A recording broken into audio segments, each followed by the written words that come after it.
Kolkata rape हत्याकांड को लेकर सुल्तानपुर जिले में छात्राओं ने निकाला कैंडल मार्च। हम आपको बताते चले कि कोलकाता में डॉक्टर बेटी के 8-9 अगस्त को दुष्कर्म हत्याकांड हुआ था।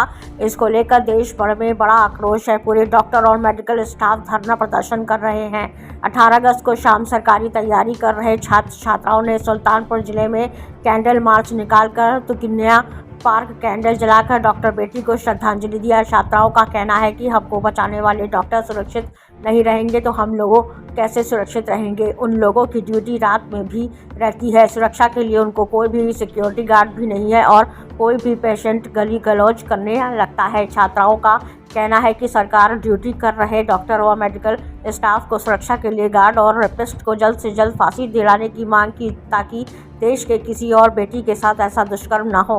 प्रदर्शन कर रहे छात्र छात्राओं के नाम आकृति मिश्रा, श्रेयांश सिंह, सीमांद्री, पवी बरनवाल, अलेख्या परनवाल, शिवेंद्र प्रताप सिंह, अभिनंदन आदि लोग मौजूद रहे।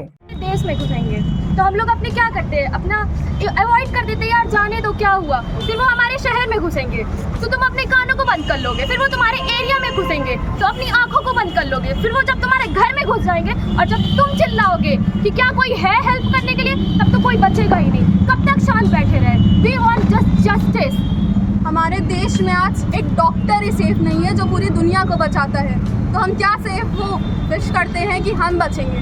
हमें सबसे पहले खुद एक राइट लेना होगा। पहली बार ऐसा जीवन में हुआ है हिस्ट्री में कि एक डॉक्टर खुद हेल्प मांगने आया है, और अगर हम उनकी हेल्प नहीं कर सकते तो I shame as Indian, I Shem.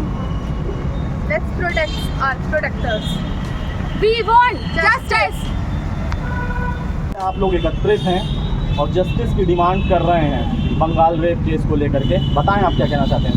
तो मैं पहली बात तो इसलिए यहाँ आया हूँ, सबके साथ मतलब मिलकर कर रहा हूँ, क्योंकि पहली बात तो मेरी एक शिकायत है इस सोसाइटी से कि उनकी आई डोंट नो क्या मेंटालिटी है कि उनका ये मानना है कि हमारे साथ नहीं हुआ है तो चिल है ना, हमें क्या फ़र्क पड़ता है किसके साथ क्या हो रहा है, हम जाएंगे हमें और परेशानियाँ झेलनी पड़ेंगी, ऐसा वैसा है। But I think they are the biggest fools, because अगर वो आज नहीं आवाज़ उठाएंगे तो that day won't be too far कि जब उनके घरों से माँ बेटी के साथ ऐसा होगा।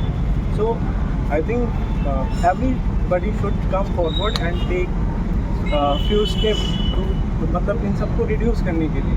तो अगर जब तक वो नहीं करेंगे लाइक सोसाइटी। सही बात है, आप ये कहना चाह रहे हैं कि अगर हम अपनी बहन को बहन समझते हैं तो दूसरे की बहन को भी अपना बहन समझें। बिल्कुल बिल्कुल। तो उसमें डिफ्रेंशिएट करेंगे then we are failing as a society. So या that's all I have to say. मत जाओ, रात में मत जाओ, ये मत करो, वो मत करो। इस बार आप क्या कहेंगे? क्या उसने छोटे कपड़े पहने थे? क्या वो बाहर गई थी? क्या वो अपने आउट किसी बॉयफ्रेंड के साथ घूम रही थी, किसी लड़के से बात कर रही थी? नहीं, वो तो अपनी ड्यूटी कर रही थी। जब एक डॉक्टर जो खुद 100 लोग की जान बचाती है वो नहीं सेफ है, तो क्या हम एक्सपेक्ट करें कि हमारी देश की जनता सेफ रहेगी? ठीक है आकृति, आप क्या कहना चाहते हैं? एक स्त्री अगर हॉस्पिटल में नहीं सेफ है, अपनी ड्यूटी पे एक डॉक्टर नहीं सेफ है, तो आप बताएं। सबसे पहले तो मुझे बहुत ही शर्म आती है कि मैं ऐसे देश में हूँ जहाँ पे अभी 15 अगस्त को इंडिपेंडेंस डे मनाया गया था, और उसके बाद हमारे देश में सिर्फ इतनी राइट नहीं है कि हम अपनी ड्यूटी कर सकें ऑन टाइम। हमारे देश में हॉस्पिटल के अंदर रेप हो रहा है सरेआम और हम कुछ नहीं कर रहे। सब घर में बैठे हुए हैं, परमिशन ले रहे हैं पेरेंट्स की, और ऐसे पेरेंट्स हैं जो अपनी बेटी को ही परमिशन नहीं दे रहे हैं ताकि वो आके इस प्रोटेस्ट में पार्टिसिपेट करें।